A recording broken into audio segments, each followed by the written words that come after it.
अस्सलामुअलैकुम। Welcome back to my channel lifestyle with रूज में। आज जो मैं आप लोगों के लिए रेसिपी लेकर आई हूँ वो है तबारक की रोटी की रेसिपी। बेकरी पर मिलने वाली तबारक की रोटी सभी को पसंद होती है। मैंने इसको घी से बनाया है। ट्रस्ट मी, बहुत ही मज़े की बनती है। चाय के साथ तो बहुत ही मज़े की लगती है। चले आएँ, बिना टाइम वेस्ट किए हुए हम अपनी रेसिपी की तरफ बढ़ते हैं। सबसे पहले मैंने इसके लिए मिल्क पाउडर 3 टीस्पून, सूजी 3/4 कप, मैदा 2 कप, इलायची powder half tea spoon, baking powder half tea spoon से थोड़ा कम, मीठा सोडा चुटकी भर। इन सब चीज़ों को मैंने छान लिया। अब दूसरे बाउल में मैंने पिसी हुई चीनी 2 कप के करीब ली। ये बिल्कुल परफेक्ट मीठे का रेशियो था। अगर आपको कम या ज़्यादा करना हो तो आप एडजस्ट भी कर सकते हैं। मैंने इसको घी में बनाया है। तकरीबन 1 कप घी लेकर लो फ्लेम पर गरम कर लिया, फिर इसे फ्रिज में ठंडा करने के लिए रख दिया। एक्चुअल में हमें घी का दाना ख़त्म करना था।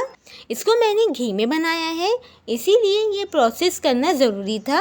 फिर मैंने घी को चीनी के साथ अच्छी तरह से बीट कर लिया।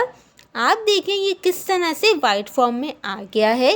अब इस मिक्सचर को उठाकर मैदे में शामिल कर लिया और साथ में एक अंडा भी बीट कर लिया, जिसमें से हाफ एग इसमें यूज़ किया है और हाफ एग को मैंने ब्रशिंग के लिए रख दिया।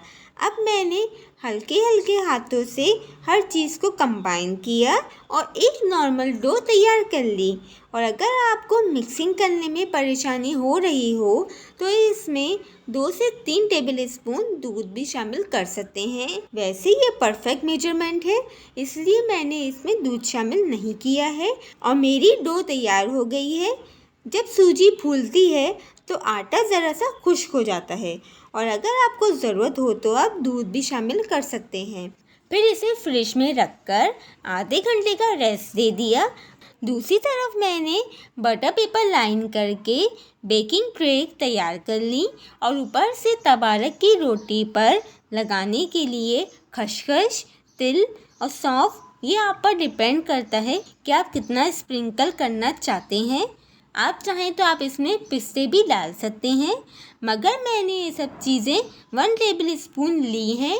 दूसरी तरफ मैंने आधे अंडे में 3 से 4 टेबल स्पून दूध शामिल करके बीट कर लिया था, जो मेरी ब्रशिंग में काम आएगा। अब डो को निकालकर एक बड़ा सा पेड़ा बनाकर सॉफ्ट हाथों से एक रोटी बेल ली। ये क्रैक होगी तो परेशान होने की ज़रूरत नहीं है, क्योंकि नान खटाई की जो डो होती है वो भी इसी तरह से होती है।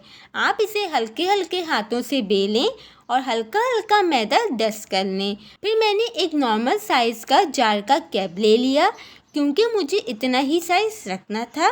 फिर मैंने इसे कट करती रही और रोटियां तैयार कर लीं। अब बेकिंग ट्रे पर रखकर एग ब्रश किया और ऊपर से सौंफ, खसखस, तिल और सौंफ को स्प्रिंकल कर दिए।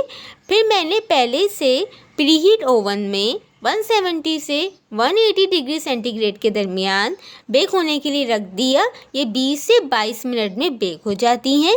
आखिर में मैंने ऊपर वाले ओवन की जो रॉड होती है वो भी ऑन कर ली थी।